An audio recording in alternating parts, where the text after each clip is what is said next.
You know, guys, it's never good when traditional media outlets cover esports news, or at least some of the time it's not. Yeah, that's going to be NBC. When you make an article on this, former Laker Rick Fox now suing esports partners, alleging some rampant fraud. Obviously not going to be looking too good for the entire esports scene. Now, speaking of which, though, if you guys have been a viewer of this channel, I've covered this story, followed this story for quite some time now. Several uploads. Our last one actually talking about accusations towards Rick Fox. He has now responded, obviously going to be suing some of those same partners who have said some pretty deep and steep allegations against him, one of which apparently even a quote about Rick Fox saying he would burn that company to the ground. I will link that video down below for all of you guys if you want to see the allegations against Rick Fox, which some, you know, obviously that quote may be out of context, but certainly there are a few out there by Amit Raizada, the alleged racist who started the entire story that has now spun out of control over the past few months. Among other investors are apparently who Rick Fox will now be suing for tens of millions of dollars,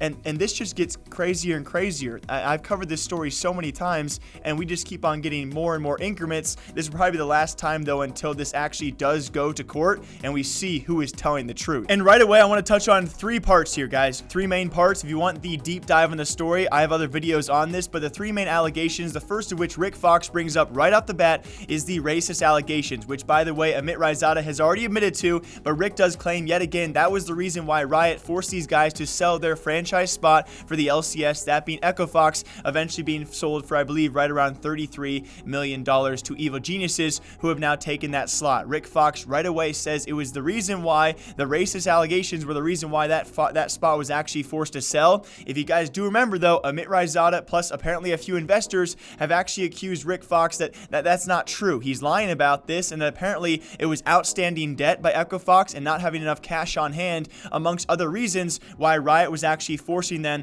to sell that spot. You have to fit a large set of rules out there apparently to hold an LCS or a franchise League of Legends slot, and there apparently were a few things Echo Fox was not doing that apparently forced that sale. Rick Fox saying other things, Amit Raizada saying other things, and so we'll wait to see what comes of that. Alongside that, though, some two gigantic allegations. One is against Amit Raizada, as apparently he's set to make $15 to $20 million alone from the sale of that Echo Fox spot. Obviously, he's trying to say if that is true, then Amit Raizada would have some sort of intention to sell that spot. So Rick's trying to, go towards his side of the story, right? It was Amit who wanted to sell the spot and was trying to force things that way. $15 to $20 million. That's approaching 60% of the sale value. That's incredible. Alongside that, even probably a bigger allegation out there is Rick also alleges Amit Raizada made around $10 million from some financial schemes he ran whilst taking part in the Echo Fox organization. Also talked about in our last video, guys, was a dispute between Rick Fox and Stratton Sklavos, and that does continue here, where it was actually Rick Fox stating that apparently Stratton had actually taken a $2 million personal payday from company funds after helping raise $11 million for the company itself. So he helps bring in investors and then takes maybe a small cut, potentially accused by Rick Fox of doing so, of $2 million in funding from the company, which apparently has not been paid back.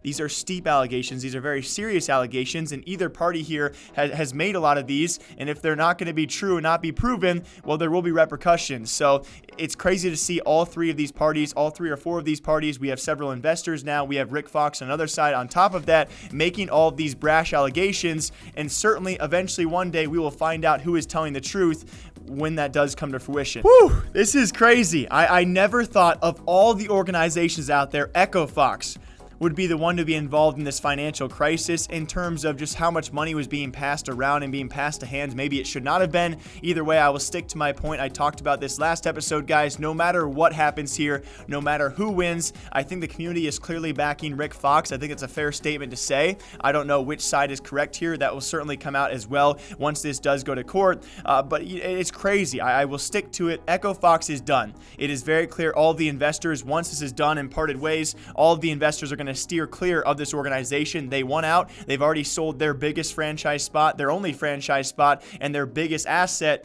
with the League of Legends slot going for $33 million. This brand is going to be borderline worth nothing once these investors do clear out. I will say one maybe tiny saving grace for diehard fans out there. Rick Fox does actually clarify his love for esports has not faltered at all. Once this is actually done in a way, he will return and continue in esports.